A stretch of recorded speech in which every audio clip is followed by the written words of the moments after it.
Use the graph of the function f to decide whether the value of the given quantity exists. If it does, find it. If not, explain why. Part A, f of negative 2. So for part A, we want f of negative 2, which means we care about what is happening at negative 2. It's not the limit, so we don't care about what's happening around. It's f of negative 2, so we need to look at negative 2. Negative 2 is here. So in order for f of negative 2 to exist, we need to have a function value at negative 2.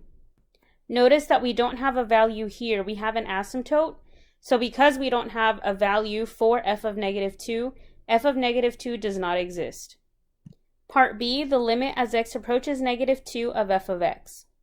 So now because we want to see if the limit as x approaches negative 2 exists, we're not looking at negative 2, we're looking around negative 2, so from the left and from the right.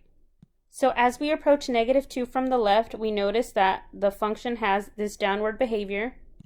And as we approach negative 2 from the right, the function has this upward behavior. Remember that in order for a limit to exist, we need to have the values approach a certain number. And the number needs to be the same from the left and from the right.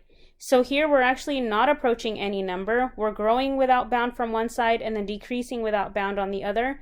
So this limit does not exist. Part C, f of 0. So because we're finding f of 0, we're not concerned about the limit or the behavior from the left and the right. We want to know what's happening at exactly 0. So let's find 0.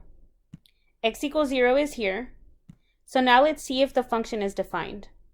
So the first thing we see at 0 is a hole. If you have a hole at a value, then a function value doesn't exist there. But if you look above here, at 4, we see that the function is actually defined here. So it's not defined in the bottom part, but it's defined in the top part.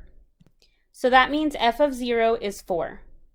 Just a note, the limit here wouldn't exist because from the left we're approaching half and then from the right we're approaching 4, which is two different numbers, but we don't care about the limit for this problem. We care if the function is defined. So the function value at 0 is 4. So f of 0 is 4.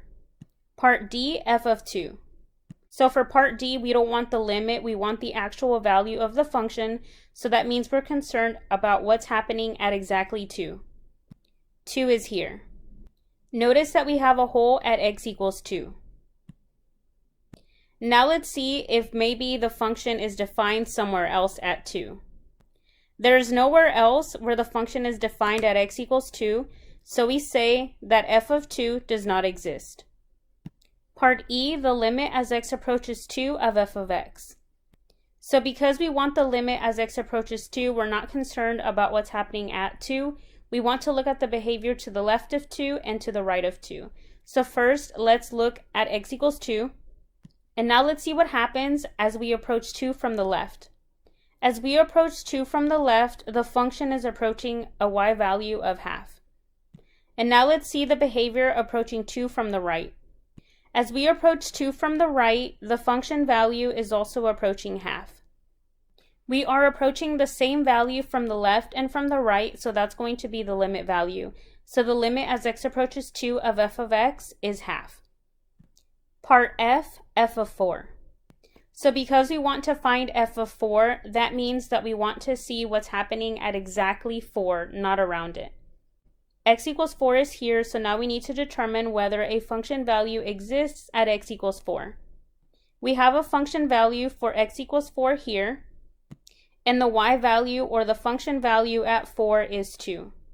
So f of 4 equals 2. Part G, the limit as x approaches 4 of f of x. So because we want to determine whether the limit exists, we're not concerned at the behavior at exactly 4, just the behavior to the left and to the right of 4. 4 is here, so now let's look at the behavior to the left of 4 and to the right of 4. As we approach 4 from the left, notice that we have this increasing behavior.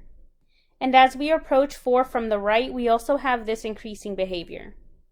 So notice that we're not approaching any specific value, we're just growing from the left of 4 and from the right of 4, so we say that this limit does not exist.